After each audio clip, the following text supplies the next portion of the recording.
Si yo tengo ese conductor y lo coloco en un espacio en donde existe un campo magnético y ese campo magnético es uniforme, ¿cuál es la fuerza magnética que siente esa carga? Entonces, ¿qué debo hacer yo para poder responder esa pregunta? ¿Puede repetirlo, por favor? O sea, tengo una carga, una carga o un conjunto de cargas, una carga que está en movimiento, es decir, una corriente que se mueve a lo largo de un conductor que que se mueve en un área en la cual está presente un campo magnético uniforme. Entonces, como nosotros sabemos siempre que las cargas que estén en movimiento van a sentir las fuerzas magnéticas, yo me pregunto, ¿cuál será la fuerza magnética sobre ese conductor, sobre un conductor que transporta corriente?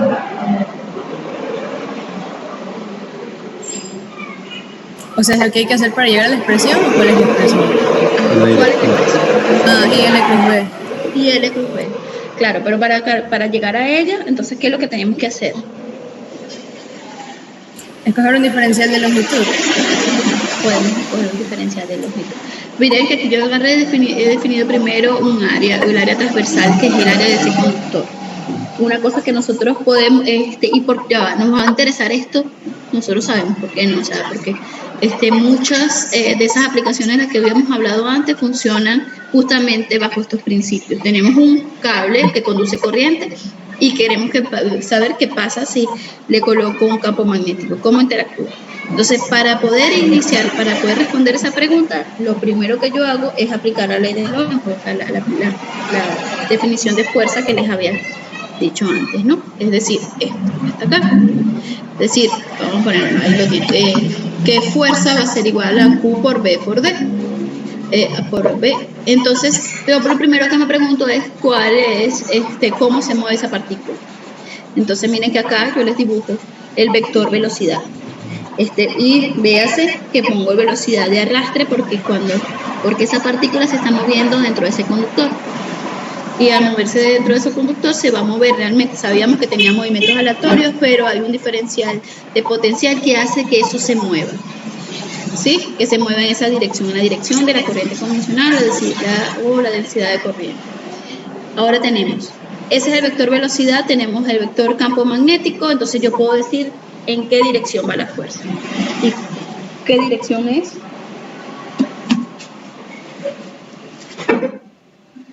Hacia la izquierda. Hacia la izquierda. ¿O es hacia la derecha? Hacia la izquierda, porque la cara es positiva. Hacia la izquierda. Entonces no hay que... Hacia la izquierda. Es hacia la izquierda, excelente, me gusta que hablen con seguridad. Ok, chévere, sí, es hacia la izquierda. Recordemos, pongo mi mano, utilizo la regla de la mano derecha, mis dedos apuntando en la misma dirección del vector velocidad. Imagino ese campo magnético saliendo de la palma de mi mano, hago velocidad cruz campo magnético y tengo una fuerza que va en la dirección izquierda, en la dirección menos I. Chévere, entonces ya sabemos la dirección de esa fuerza. Entonces, aplicamos la definición o la ecuación de Lorentz, que realmente la fuerza es igual a Q por B por cruz B, y lo que voy a obtener es esto. Ahora, yo sé que realmente en un conductor no se va a mover solamente una carga positiva, se van a mover un montón de cargas, vamos a decir. ¿Cuántas cargas se van a mover? Se van a mover muchas. Para poder yo calcular la fuerza total que sienten todas esas cargas, o sea, la fuerza total que todas las cargas móviles que están en ese alambre sienten, entonces yo debo contar cuántas cargas hay. Recordemos antes que había una expresión que existía este valor n, que era el número de cargas por unidad de volumen, y podemos agarrar y definir nuestro volumen. Por ahí me decían de un diferencial, ahora sí, puede ser algo muy chiquitico, yo voy desde lo grande hasta lo pequeño, pero es exactamente lo mismo. Tenemos cuántas cargas habrá en este conductor, van a estar determinadas por el n, que va a ser el número de cargas por unidad de volumen, multiplicado por ese volumen. ¿Cuál es el volumen? Esa área transversal A por la longitud L. ¿Sí? multiplicado por el número por las cargas que hay. En este caso vamos a considerar cargas positivas, entonces tenemos este Q que está allí. Veamos que como la velocidad y el campo magnético son perpendiculares entre sí, entonces B nos llevan al seno de tita y tenemos esta expresión. ¿Todos claros hasta allí? Sí. Ok, entonces yo lo que voy a hacer ahora es reordenar esos términos. Los reordeno porque yo quiero calcular la fuerza total. Y cuando los reordeno me veo esto que está acá, tengo LB y tengo esto que está aquí. Esta cantidad, ¿a qué corresponde? A la corriente. Es exactamente la corriente. Entonces tenemos así, que la corriente, como ya la habíamos definido, como NQ por la velocidad de desplazamiento, la velocidad de arrastre, como queramos llamar, esté multiplicado por la longitud por el vector. Como sabemos también que la corriente es una cantidad escalar, algo hay que colocar el vector para que se cumpla esta expresión y se le toma prestado al vector de longitud, realmente la longitud de ese alambre.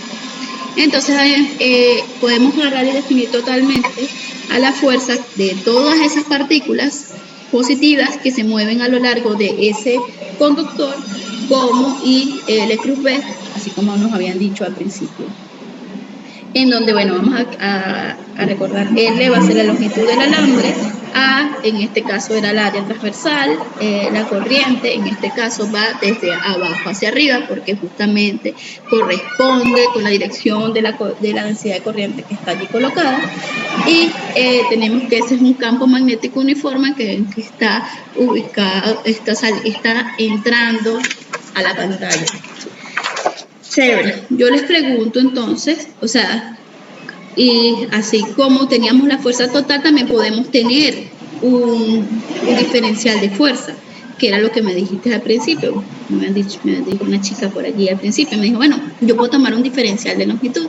Entonces, si en lugar de agarrar y tomarlo como un todo, me voy al diferencial, entonces ahora yo puedo hacer diferenciales de fuerza, o sea, que cada pedacito de por cada pedacito de este alambre vamos a tener un pequeño diferencial de fuerza. Vamos a tener un pequeño diferencial de fuerza que cuando lo sumo todos, entonces es esa fuerza total. Chévere. Yo les pregunto a ustedes, si la carga es negativa, ¿qué sentido tendrá la fuerza? A la derecha. Contrario. Hacia la derecha.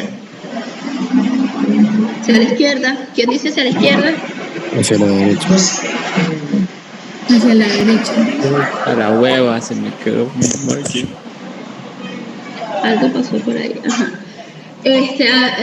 ¿A la derecha o a la izquierda? ¿Quién me dice? Me sería la izquierda mismo, porque o sea, la corriente va en la misma dirección, ya sea aunque sea positivo o negativo, igual va a seguir la misma dirección. Ok, ajá. Si nos genera la duda porque hace un rato agarramos y calculamos la dirección de la fuerza, y si hago lo mismo, entonces ¿qué pasa? Si yo calculo con la carga negativa, la velocidad de arrastre ya no va hacia arriba. Recordamos que la velocidad de arrastre de los electrones entonces va en contra. Y entonces, ¿qué es ese dibujo que está aquí, que se lo muestro aquí abajo? Entonces, la velocidad va hacia abajo, y si la velocidad va hacia abajo, y hago el mismo vector velocidad cruz campo, vector velocidad como el campo magnético, entonces va a tener que la fuerza va en la misma dirección que en el caso de las cargas positivas. Como bien dijiste por allí, es que nosotros hemos definido el movimiento, o sea, hemos definido la dirección de la corriente como que se mueven las cargas positivas en la misma dirección de ese campo eléctrico que estaba allí, que lo impulsa. Pero también nosotros sabemos que así como las cargas positivas se mueven en una dirección, las cargas negativas se van a mover en la dirección contraria. Veamos que eso es dentro de ese conductor. Entonces, que era muy diferente al caso de que no tenías ningún conductor que amarrara ese dispositivo, o sea, que agarrara y que amarrara esas cargas allí, que los agarrara y las fijara de alguna manera, como habíamos visto hace un rato. Entonces, aquí se cumple directamente, que mantiene la misma dirección por el cambio en la dirección de la velocidad. Chévere. Ahora, yo no sé si lo necesitan, yo lo puse acá para que lo repasáramos rápidamente. Un ejercicio que estaba está en el libro. No sé si todos lo vieron y si lo entienden o si prefieren que sigamos hablando de torque. Por eso, pueden decir sí. Sí, por favor. Ok, miren, veamos.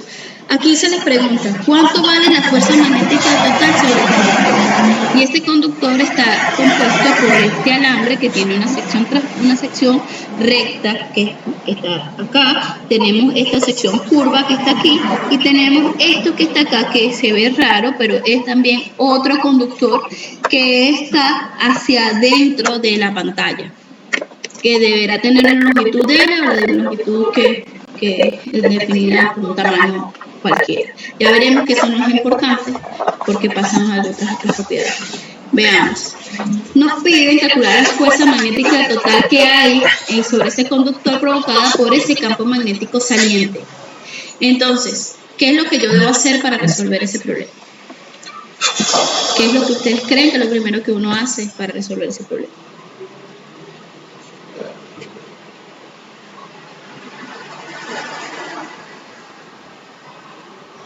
El diferencial de longitud. Y hacerlo por simetría. ¿Dónde tomo el diferencial de longitud?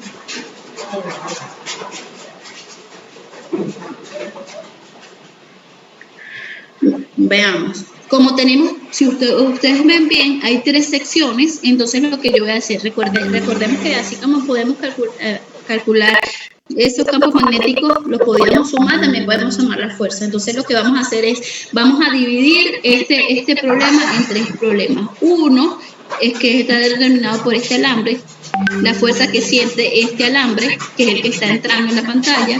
2, vamos a poner el 2 acá, que es el de este pedazo de semiarco, de este arco de circunferencia que está acá, y vamos a llamarlo 3 a este alambre que está acá. Entonces lo primero, si utilizamos la definición, o sea, diferenciales de fuerza o utilizamos la fuerza, vamos a agarrar y vamos a partir desde el primero. En el primero, si nosotros vemos en qué dirección va la longitud de ese alambre. Los diferenciales de longitud, ¿en qué dirección van? Hacia menos K. Forma radial. Van a menos K. ¿Por qué son a menos K? La longitud hacia menos C. Está entrando. Ajá. Ok. Entonces la tenemos entrando, porque dice que está entrando. Entonces tenemos que van a la dirección menos K. ¿Y el campo magnético en qué dirección va? Hacia afuera. Hacia acá. Hacia acá. Y menos K, cruz K, ¿cuánto da eso? 0. 0. Entonces todos estamos claros que la primera debería dar 0. Entonces lo vemos así. Aquí yo se lo tengo escrito. Mira, tenemos el primero va a ser la fuerza que siente o el primer alambre. Fuerza 1 va a ser I, L1 cruz B. Porque el campo va a ser el mismo. Entonces, bueno, si yo agarro, y justamente así como me lo dijeron, calculaba esto, me daba 0. Ahora, puedo agarrar, voy a hacer el más fácil primero. Me voy al tercero. Entonces voy a agarrar y creo que le puse los nombres al revés. Sí, voy a poner aquí. Bueno, aquí esto igual un 2. Yo tengo una pregunta. ¿Me podría explicar por qué la longitud va en dirección menos K? Porque aquí dice que está entrando, o sea, porque habla de la que esa corriente entra, entonces la longitud está en ese sentido. ¿Sí? Es como si hubiera una barra, un alambre que estuviera mirando, o sea, mirando hacia la pantalla. Exactamente, entonces usted lo que ven, como ven la X, lo que está diciendo es que es como decir que ves la parte de atrás de la flecha.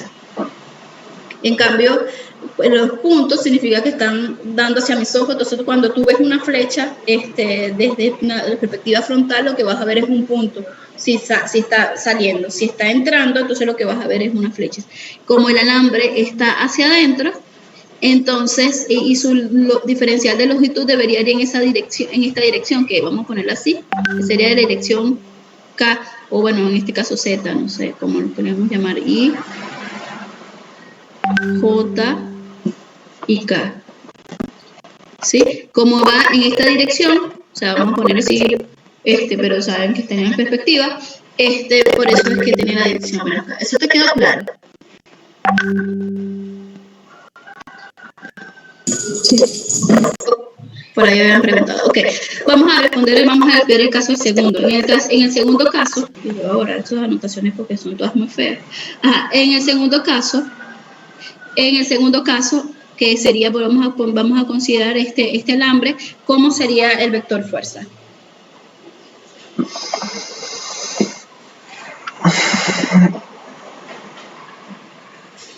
Hacia arriba.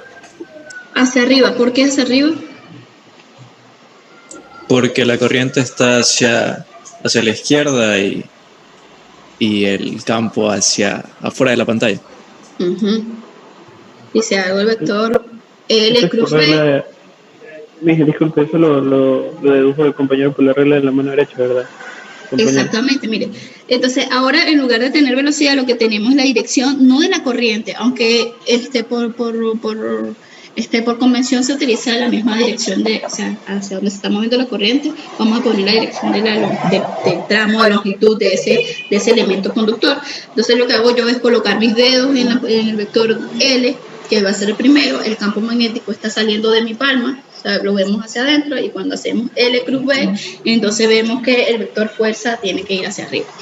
Entonces, así como lo dijo, aplicamos otra vez F igual a IL2 cruz B, y cuando hacemos eso vamos a tener, sabemos que teníamos la dirección izquierda, teníamos que L va hacia la menos I, y aquí hubo un error, no sé qué me pasó, pero se me cambió esto, pero esto va en la dirección K, el campo magnético porque va saliendo, y entonces tendríamos que la fuerza va exactamente en la dirección hacia arriba, como en la dirección J.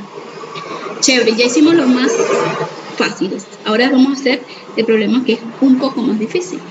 ¿Cómo calculamos nosotros la fuerza? Entonces vamos a aplicar, en lugar de utilizar L, porque no tenemos la sumatoria de todo, vamos a utilizar el diferencial de longitud. Y para ello, entonces aplico el diferencial en este arco va a ser I de L cruz B. ¿Y cuánto creen ustedes que es de L? ¿O qué es de L?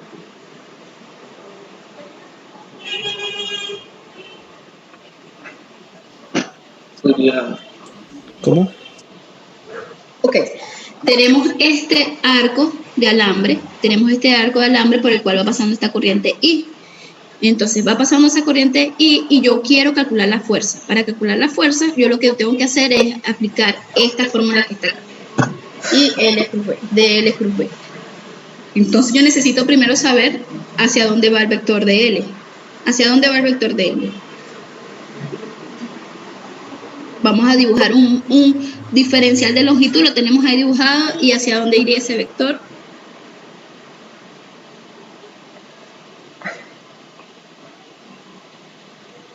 Ok, ya se los dibujo allí.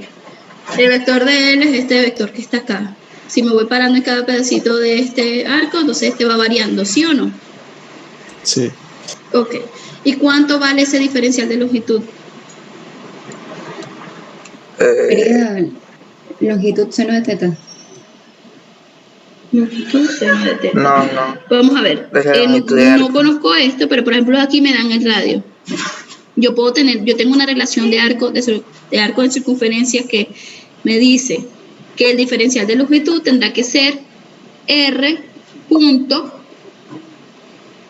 el diferencial de longitud, que es el diferencial de variación angular, ¿sí? R de tita va a ser igual a DL.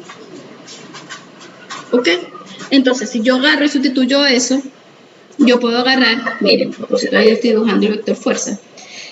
Si yo agarro y calculo, le coloco donde está DL, le voy a colocar R de tita, que es ese pedacito de DL. Entonces, yo lo que voy a calcular es cómo es el vector fuerza. Si yo sé que esto que está acá, esto que está aquí, vamos a ponerle DL. Esto que está aquí es DL, y le voy a poner el vector. Yo sé que el campo magnético va hacia afuera. Si ustedes aplican la regla de la mano derecha, van a darse cuenta que este es el vector fuerza. ¿Sí lo vieron? El que no lo haya visto puede preguntar en este momento. El vector fuerza igual va a variar conforme varía de Ellis. Exactamente. Entonces el vector fuerza es un vector que va apuntando hacia arriba. Aquí sería así, aquí pudiese ser así y así sucesivamente. ¿Sí? Es un vector que va cambiando su dirección dependiendo de dónde está. Ok, ya eso lo sabemos, qué chévere.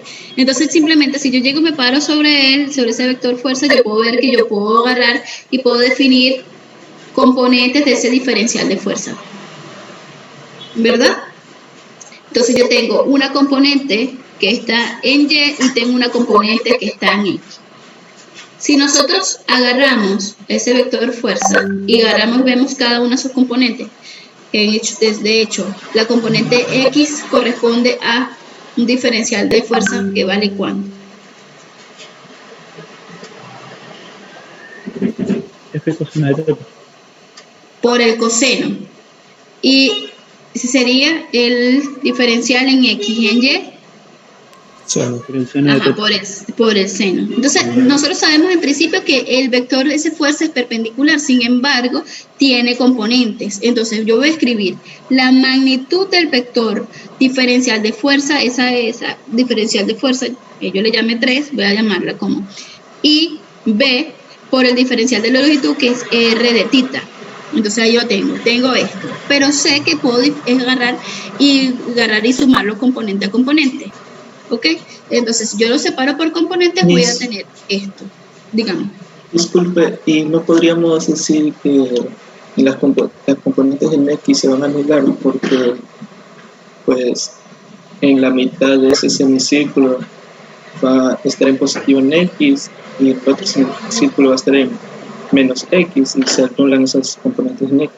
Solo habría en Y. Por simetría. Exacto. Ajá, por simetría. Sí, exactamente. Bien, qué bueno que lo vieron. Miren, sí, exactamente. De este lado las componentes X ya son positivas, pero de este lado son negativas y las componentes se van a anular. Sin embargo, bueno, se les dejó escrito acá, pero eventualmente nosotros podemos agarrar, integrar y comprobar eso que acabamos de ver, que se llama tener algo de intuición física, y eso es muy bueno tenerlo, agarrar y ver las cosas y tratar de saber a dónde voy a llegar. Yo voy a darme cuenta que este término es cero. Ahora, ¿cómo se llega a que ese término es cero? Es haciendo esto, o sea, integro mi diferencial de fuerza en la componente X y yo sé que esto va desde, si yo me paro en un sistema de referencia, si yo reparo mi sistema acá, entonces integro todo, yo me voy a ir desde 0 hasta pi, integro en pi y yo sé que al integrar el coseno, eso me queda un seno evaluado entre 0 y pi es 0. Y efectivamente la fuerza en X, esa componente de fuerza en X es 0. Ahora, ¿cómo será la componente de fuerza de esa fuerza en Y? Entonces, lo único que tengo que hacer es agarrar esta componente IRB, seno de tita, y la integro entre 0 y pi, porque estoy haciendo el mismo recorrido. Y cuando lo hago me doy cuenta que esto es un seno, evaluado entre, la integral de un seno es un menos coseno, y cuando lo evalúo entre 0 y pi me va a dar dos términos que se suman y va a ser igual a 2 veces IRB. Con esto, a todos eso le quedó claro. Pueden poner el sí y el no si quieren aclarar alguna cosa. ¿Por qué el 2? No debería ser 1. Agarra ya la integral. Si tienes la integral te va a quedar. La integral de seno es menos coseno de tita, evaluada entre 0 y pi. El menos coseno de pi, ¿cuánto vale? Menos 1. Menos 1,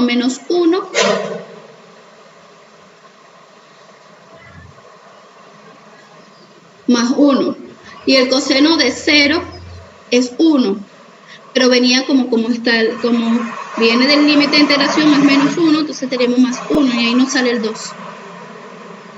Simplemente tienen que aplicarlo, ¿verdad? Ajá. Entonces, bueno, en total lo que yo tengo que hacer para sumar la fuerza magnética total sobre ese conductor es sumar cada una de sus componentes y va a tener las tres componentes. La fuerza del elemento 1, que era el que estaba entrando, el elemento 2, recta, y el elemento 3, que es es arco de circunferencia, y cuando lo sumo, entonces simplemente me voy a dar cuenta que nada más tengo componentes en Y, entonces al sumar esta componente, el F2 y el EB, más esto que está aquí, que también está en Y, simplemente me queda expresado de esa manera. Chévere. ¿Todos claros? Bueno, cualquier duda, cualquier cosa me pueden escribir, ya que están todos penosos o se fueron de acá y no quieren participar. Chévere. Entonces, bueno, ya que hemos agarrado y visto cómo son las fuerzas, podemos ahora calcular lo que se le conoce como par o torque de una espira de corriente. Así como antes, o sea, como hemos tenido un elemento conductor que tenía una forma en específico, puedo agarrar ahora yo tener una espira rectangular como la que se ve acá. Esa espira rectangular que ustedes ven allí, o sea, le llamamos espira a todo aquello que sean esos alambres, son alambres que tienen una forma cerrada. En este caso, como solamente uno, se le dice espira. Cuando tenemos varias que están unidas, le podemos llamar hasta solenoides y tienen algunas otras configuraciones geométricas. Pero bueno, en principio tenemos ese conductor que está acá y está transportando corriente. Nosotros podemos ver de que podemos calcular, así como hacíamos antes para esos 3 elementos de conductor, ahora tenemos 4. Y si calculamos el vector fuerza para cada uno de ellos, veamos que esta espira está ante un campo magnético que va saliendo, o sea, que va saliendo de la pantalla, bueno, vamos a ponerlo allí, que está en la dirección Z, que está en la dirección Z positivo. Si esa espira lleva corriente y la tienen en esa dirección que ustedes ven allí, que sería antihoraria, ella se está moviendo en dirección antihoraria, entonces nosotros podemos agarrar y en cada elemento de corriente, en cada elemento de esa espira, podemos agarrar y calcular la fuerza.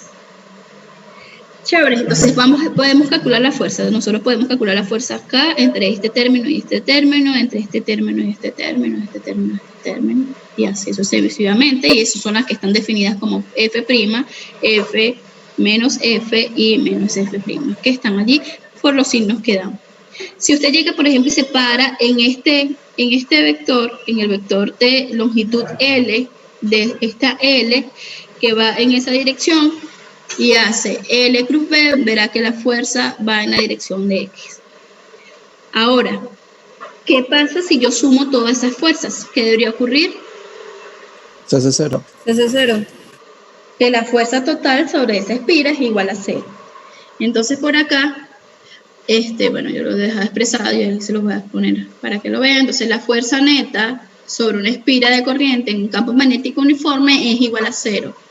Sabemos que la fuerza es igual a 0, pero el par de torsión, o lo que se le conoce como torque neto, no es igual a 0. Recordemos que para que algo rote tiene que haber, tiene que haber un torque, ¿no? Entonces, siempre que esté un campo magnético aplicado a una espira de corriente, va a existir un torque y nosotros podemos calcularlo. Nosotros en principio podíamos calcular la fuerza que hay, esta fuerza. Vamos a agarrar y calcular, vamos a ponerla que sea la más fácil. Vamos a calcular esta fuerza. Y si vemos el vector L y el vector B son perpendiculares entre sí, la longitud de este vector es de tamaño A, entonces simplemente el vector fuerza, la magnitud de esa fuerza iba a ser IAB. Si vemos qué pasa, por ejemplo, en el caso de esta fuerza, en el caso de la longitud B, nos vamos a dar cuenta de que el vector longitud es un vector que va en el ángulo, vamos a ver, en un ángulo que está, vamos a llamarlo, ahí dicen phi, pero realmente que equivale a 90 menos phi, o sea que es el ángulo que hay entre el vector. Vamos a ponerlo acá, en el L, en la diferencial de longitud L que hay a lo largo del tramo B, y el vector B tiene un ángulo de 90 menos phi entre ellos. Si ustedes usan expresiones matemáticas de las propiedades de seno y coseno, esto va a ser el coseno de phi. Vamos a ver entonces que existen las fuerzas Independientemente de cualquier cosa, tiene su valor, pero cuando la sumo todos son iguales a 0. Calculemos el torque entonces. Para calcular el torque, vamos a agarrar y nos vamos a dar cuenta que hay, en principio, un par de fuerzas que se anulan. ¿Qué par de fuerzas se anulan entre sí? F' y menos F'. ¿Por qué se anulan entre sí? Porque están Línea. en la misma línea de acción. Exactamente. Al estar en la misma línea de acción, los pares F' y, o sea, los pares de fuerzas que con la prima se van a anular entre sí porque están en la misma línea de acción. Entonces resulta ser que están las otras, o sea, que son las que van a estar la otra fuerza F, que vale IAB, que es aquella que me va a generar un torque diferente de 0, porque no están en la misma línea de acción. Entonces yo puedo agarrar y calcular el torque. Recordemos, torque que era, torque era igual a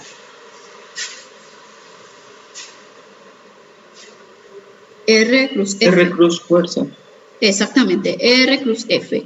Y si yo llego y me paro, por ejemplo, digo que me pongo mi 0 en el medio y quiero calcular el torque ejecutado por esta fuerza F, ¿cuánto debe valer ese torque?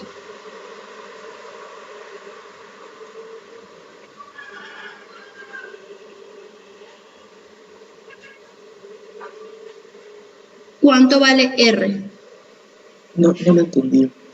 O sea, yo quiero calcular el torque provocado por la fuerza F. Si sabemos que torque es R cruz F, ¿cómo calculo el torque? Entonces R es B medios. R es B medios. ¿Y la fuerza cuánto vale?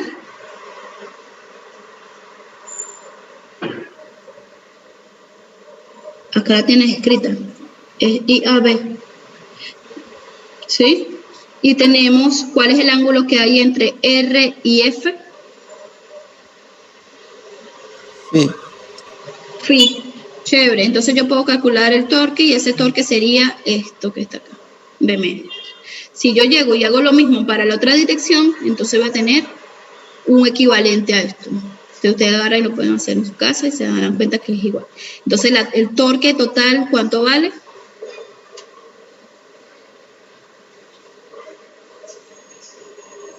El doble de esto. Y A, B, seno de phi. Ok, ya sabemos. Entonces, ahora bien, acá les pongo un vector que no he definido, que es el vector momento dipolar. O vamos a ver si. Entonces, ese vector, lo voy a primero definirlo, lo voy a definir como un vector, que es un vector que está en la misma dirección del vector área de esa espira. Vamos a ponerlo así. ¿Sí?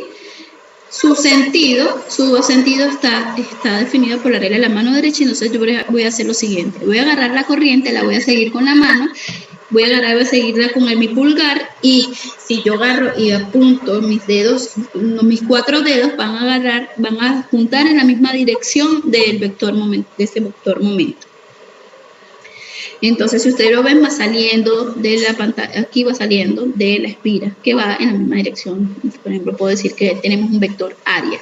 Si yo me tocara calcular el área de esa espira, ¿cuánto valdría el área de esa espira? A por B.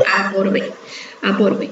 Entonces, ya luego veremos en la siguiente lámina, simplemente vamos a definir mu por B, ese mu como la corriente por el área, por el área, la corriente por el área, se define como ese momento dipolar. Ahora, ¿qué pasa? Aquí yo les muestro 2 casos. En el primer caso, tenemos un campo magnético en la dirección Z y tenemos el momento dipolar marcando en la dirección X negativa. Entonces, tengo una fuerza F. ¿Hacia dónde va a girar esa espira?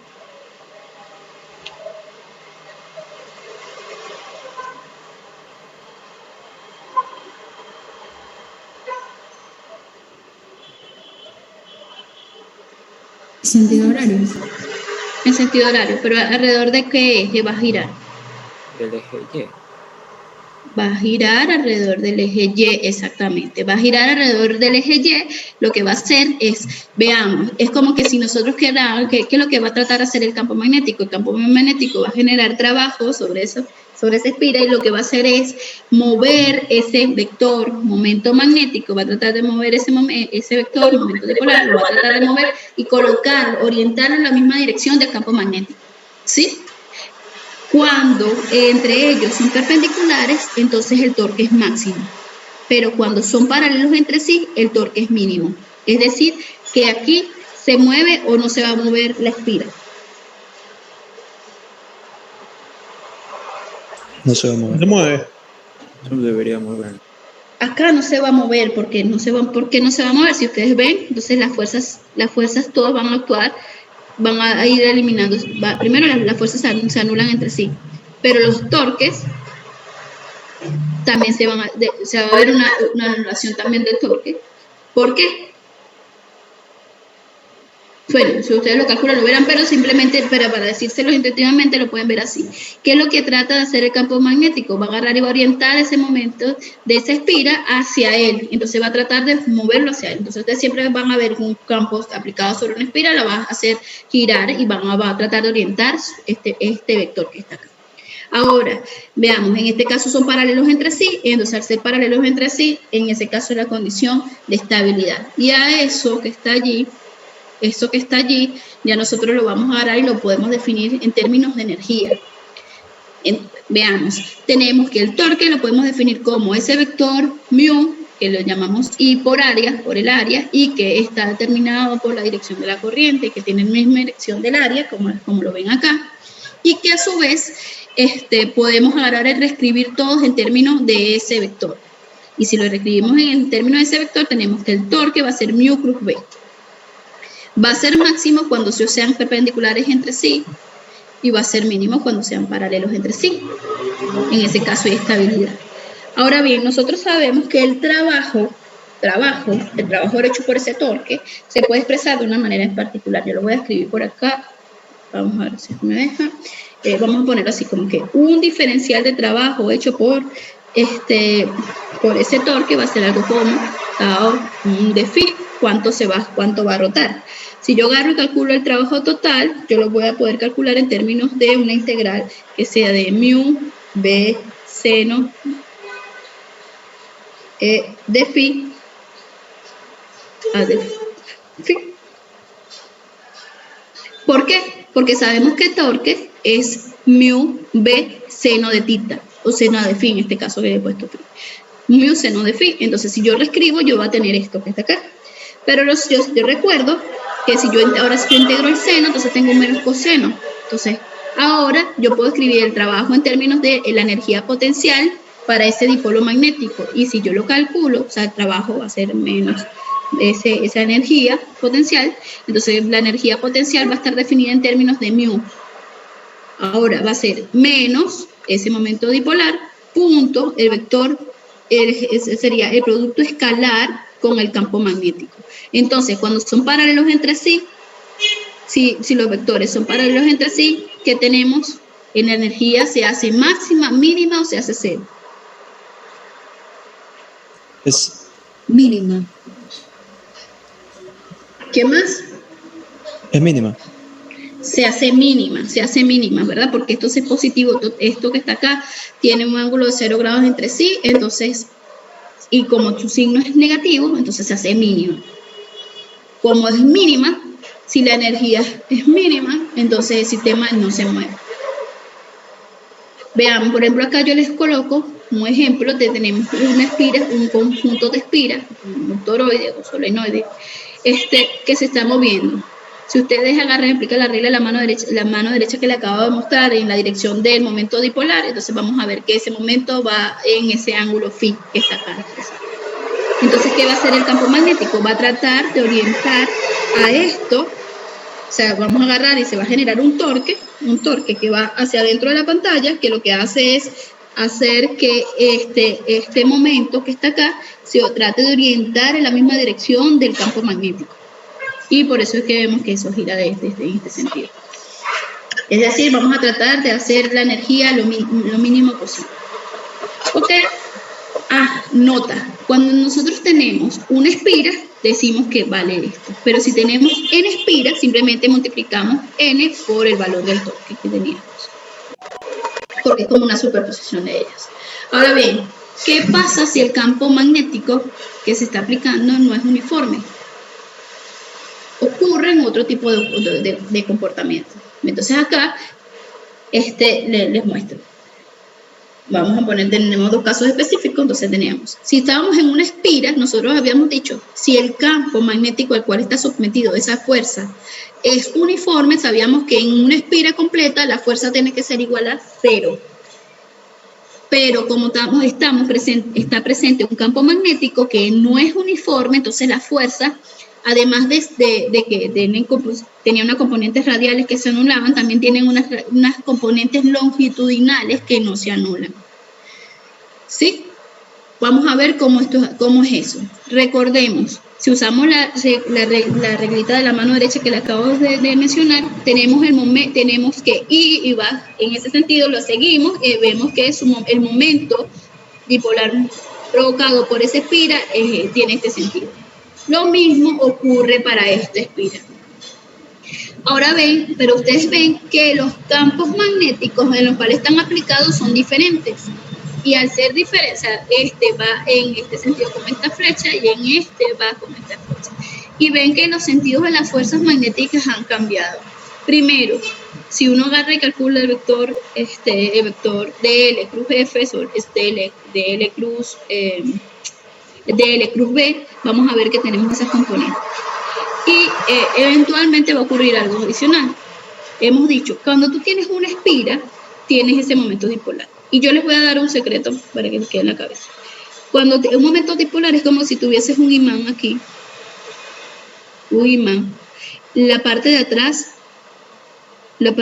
sería equivalente a ¿qué? No sé si lo saben. Es al norte, mismo. Al norte. Norte. Esto que está aquí, La como dirección si, del campo magnético. esto como que si tuviésemos aquí, tuviésemos un norte o un sur. Un norte, ¿verdad? No. Como si tuviésemos un norte o un sur. Un norte, mismo, por la dirección del campo magnético. No, ya va. Este momento dipolar lo provoca esta espira, no lo provoca el campo magnético. La espira, vamos a verlo, vamos a agarrar y cada vez que ustedes vean el momento dipolar y ya lo han definido, entonces usted agarra y hace lo siguiente, pone aquí un vector norte y aquí un vector sur. ¿Sí? O sea, la parte de atrás es el sur y la parte de adentro es el norte. Si yo llego y pongo como que esa especie de imán en ese sentido y veo un campo magnético que tiene este sentido, es decir, que viene en la dirección norte, ¿qué va a suceder con la espira? ¿Se va a alejar o se va a acercar a ese campo magnético? Se va a alejar. Porque polos opuestos Se repelen. se repelen. Si lo ven, es como que, imaginémonos como que si tuviésemos un imán aquí que tenía un polo norte y un polo sur. ¿Por qué tiene polo norte? Porque este campo va saliendo hacia acá. Y tenemos un momento dipolar que que el truco es que lo veamos. Como que la parte de atrás es el sur y la flecha es el norte. Y si lo colocamos en ese sentido, lo que vamos a ver es que va a haber una fuerza neta que va a hacer que eso se repele. Ahora, si ustedes ven este lado, es como que si tuviésemos un imán aquí, ¿con qué polaridad? Veamos este lado. Aquí tenemos las flechas de este campo magnético están entrando. Sur. Aquí tenemos un Sur derecho y norte. y aquí tenemos un norte. Y lo dicho, tenemos acá como si tuviésemos un imán, que tuviésemos aquí un sur y aquí un norte. ¿Qué va a pasar con esos imanes? Se va a traer. Se van a traer la fuerza neta, miren el sentido de la fuerza neta. Esa atracción se va a mover hacia ese sentido, se va a empujar hacia acá. Y aquí más bien se está repeliendo. Chévere. ¿Todo el mundo entendió eso? Miss, ¿cómo se veía el momento dipolar? ¿Hacia qué dirección iba? Lo que estoy diciendo, el momento dipolar agarra la corriente o sea, lo que vas a hacer es la flecha de la dirección de la corriente son la punta de tus dedos. ¿Sí? La vas a seguir y hacia donde apunta tu pulgar es la dirección del momento dipolar. Entonces vamos a pensar siempre como que las espiras tienen un momento dipolar y lo podemos escribir de esa manera. Entonces la corriente en ambos casos va en la misma dirección. Lo que pasa es que la perspectiva no ayuda mucho. Chévere. Vamos a ver. En general, cuando tú tienes un elemento, un metal que no está magnetizado, lo que llamamos que no está magnetizado es que un material está compuesto, tiene muchos momentos dipolares.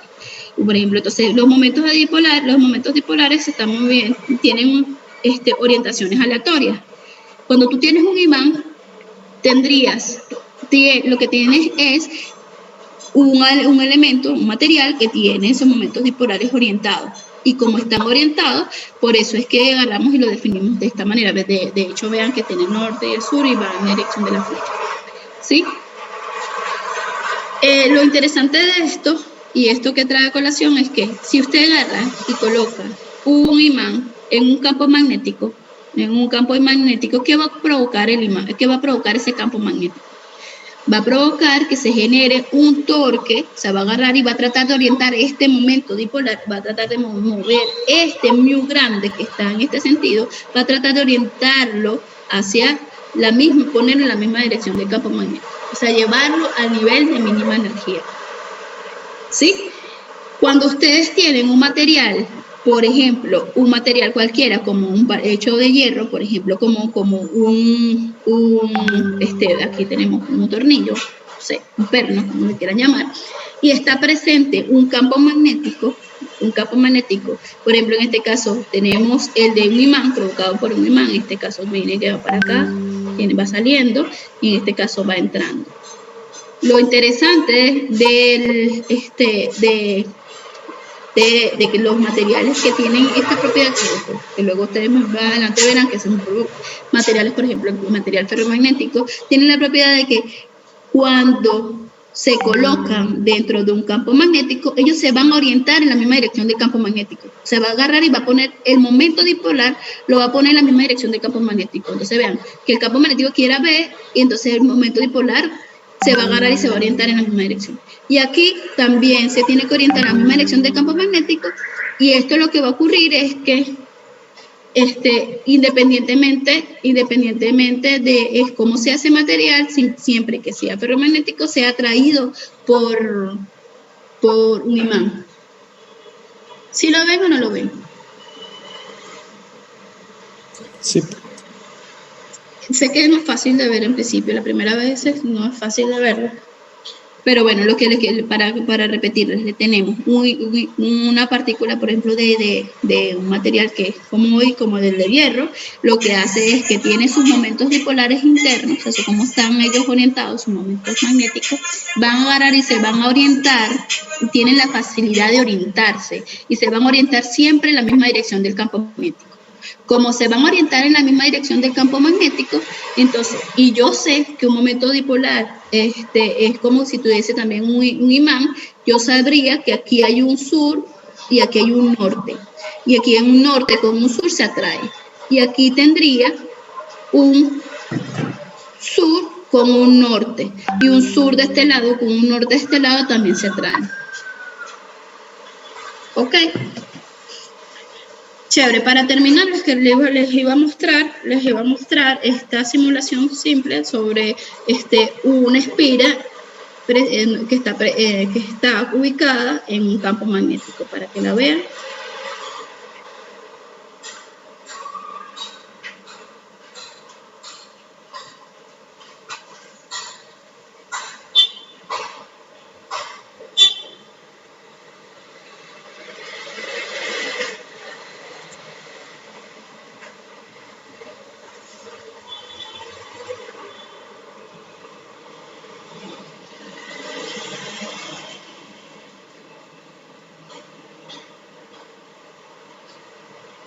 Ok, ¿todos lo vieron?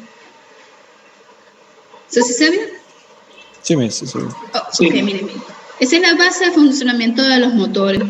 Si ustedes tienen un taladro, tienen el ventilador de nuestra casa, todo eso lo que son espiras, los ubican en un campo magnético que es muy potente. Se aplica un diferencial de potencial para agarrar y mover una corriente, y cuando mueves una corriente alrededor de esa espira, y está un campo magnético uniforme, lo que va a ocasionarse es que haya movimiento de esa espira. Esa espira va a rotar porque se van a haber componentes de fuerza que generan esa rotación. Y esa rotación que vemos es lo que nosotros utilizamos para poder mover las aspas del ventilador, etc. En general, es algo que se les quería decir sobre eso, era que el potencial que hay entre los terminales A y B, que ahí no están dibujados, pero que serían los terminales de entrada, o sea, los terminales que hay de esa espira, los valores de esa espira, es mayor que la FEN o el potencial que yo le estoy suministrando de entrada. Y como es mayor, cuando yo aplico la ley de Kirchhoff, yo voy a tener que el potencial que hay entre los terminales A y B, entre eso que llamamos barredor y colector, va a ser igual al potencial E, o sea, a la FEN, al voltaje de entrada, más la caída de potencial IR, que es esta que está aquí, I por R. Entonces nosotros con saber podemos agarrar, o sea, tener ese comportamiento y podemos agarrar y calcular potencia. Entonces podemos tener la potencia de entrada, que simplemente va a ser ese voltaje por la corriente que yo le he suministrado, y voy a tener la potencia disipada por esa resistencia, que es este material que yo estoy utilizando allí dentro, y también la puedo calcular. Entonces, bueno, en principio se los quería mostrar para que fueran viéndolo por alguna idea, si les servía para sus experimentos. Bueno, hasta aquí la retroalimentación de la clase. Si no tienen alguna pregunta, los voy a dejar para no quitarle más tiempo de la retroalimentación de tutorial.